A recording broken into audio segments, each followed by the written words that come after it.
साथियों नमस्कार। आज प्रभु श्री राम लला जी विराजमान हो ही गए हैं और प्राण प्रतिष्ठा भी हो गई है।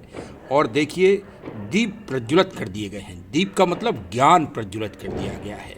अच्छा, मैं ये जानना चाह रहा हूँ कि सबसे पहले दीपक को जलाने का और दीपक का विवरण किस महान ग्रंथ में है?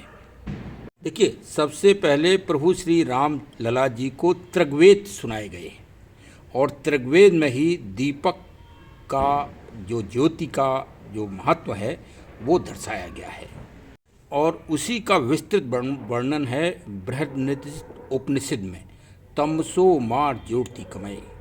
तो आज से ज्ञान प्रवाह हो रहा है, पूरी दुनिया में ज्ञान प्रवाह होगा। कहाँ? दुनिया की सबसे पुरानी राजधानी अयोध्या से, जो हमेशा अजय रही है। देखिए, प्रातः शुभ मुहूर्त में मैंने तुलसी जी का रोपण कर दिया था और अब तुलसी जी को ढक दिया है, क्योंकि सर्दी बहुत ज़्यादा पड़ रही है।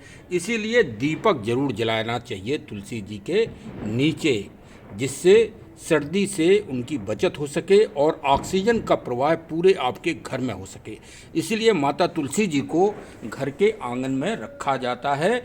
और देखिए, अभी आप प्रभु रामलला जी की मूर्ति देखिए तो सबसे ऊपर तुलसी जी का ही उनको अलंकरण किया गया है। मतलब आभूषण तो सजे हुए हैं, अभी आप मूर्ति में आपको दिखा रहा हूँ, लेकिन सबसे ऊपर तुलसी माता जी हैं।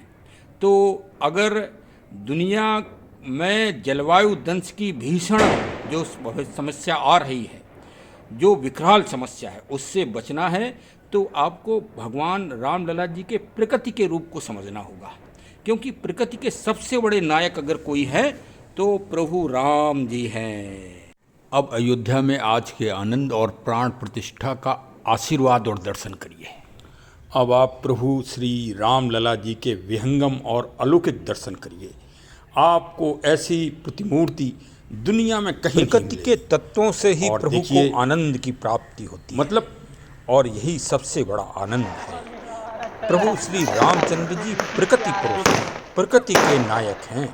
प्रकृति की रक्षा और मानवता की रक्षा के लिए ही उन्होंने महान मर्यादाएं स्थापित की, जो कि आज अविरल रूप से पूरी दुनिया में इनकी आवश्यकता है और इन्हीं से पूरी दुनिया में प्रकाश उज्ज्वल होना है सत्य का।